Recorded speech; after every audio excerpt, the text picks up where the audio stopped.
Vamos lá, meus amores. Vamos corrigir a atividade de português de ontem, ok?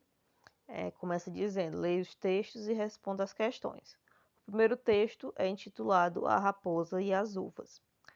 No dia quente de verão, a raposa passeava por um pomar. Com sede e calor, sua atenção foi capturada por um cacho de uvas. Que delícia, pensou a raposa. Era disso que eu precisava para adoçar minha boca. E, de um salto, a raposa tentou, sem sucesso, alcançar as uvas. Exausta e frustrada, a raposa afastou-se da videira, dizendo: aposto que essas uvas estão verdes. Esta fábula ensina que algumas pessoas, quando não conseguem o que querem, culpam as circunstâncias. Ou seja, a raposa ela queria as uvas, mas como ela não conseguiu, ela acabou dizendo que as uvas deveriam estar verdes. Ou seja, como ela não conseguiu, ela desdenhou das uvas. É bastante comum que isso aconteça. A pessoa deseja algo, mas como ela não consegue, ela passa a falar mal daquele algo, a desdenhar aquele algo que antes ela queria. E botar a culpa nas circunstâncias, né? Quando na verdade foi ela que não tentou o suficiente. A raposa aqui tentou só uma vez, né? A frase que expressa uma opinião é. Você vai procurar aqui a frase que dá uma opinião. Letra A. A raposa passeava por um pomar. Isso é uma opinião ou é um fato? É um fato. Ela estava passeando pelo pomar. Isso não é a opinião de ninguém. Sua atenção foi capturada por um cacho de uvas. É opinião ou é fato? É fato. A raposa afastou-se da videira. Opinião ou fato? Também fato. Agora a letra D. Aposto que essas uvas estão verdes. É uma opinião da raposa.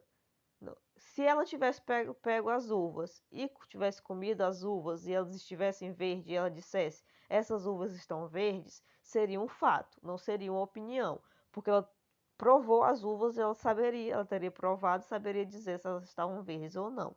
Aqui, como ela não provou, ela apenas está dando uma opinião, ela está fazendo uma suposição. Aposto que aquelas uvas estão verdes.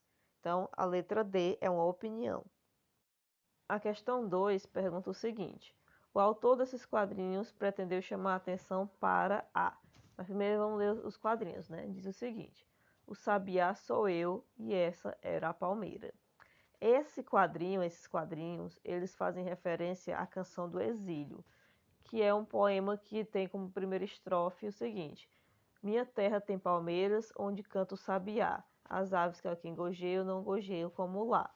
É uma canção que fala de uma pessoa que está longe de casa e ela está falando sobre essa casa dela, sobre a terra de onde ela veio.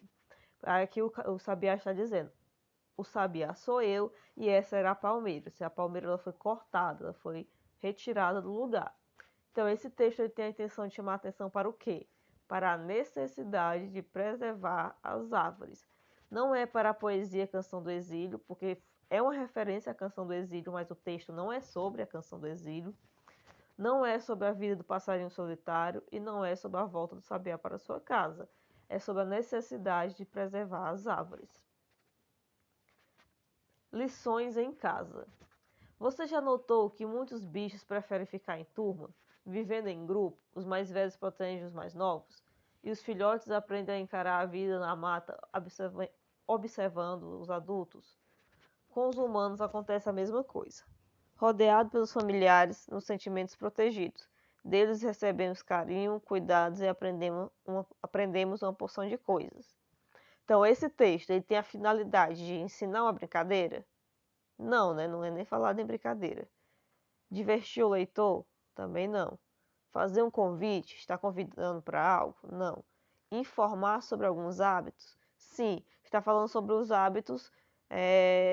Começa falando sobre os hábitos dos animais de viver em grupo e depois fala sobre os hábitos dos seres humanos que também vivem em grupo, certo? Então é informar sobre alguns hábitos. Então, gente, essa é a correção da nossa atividade. São somente 3 questões, né? Acredito que todo mundo respondeu sem muitas dificuldades. Então a correção para vocês também vai ser bem simples, né? Tenham um ótimo dia e até a próxima.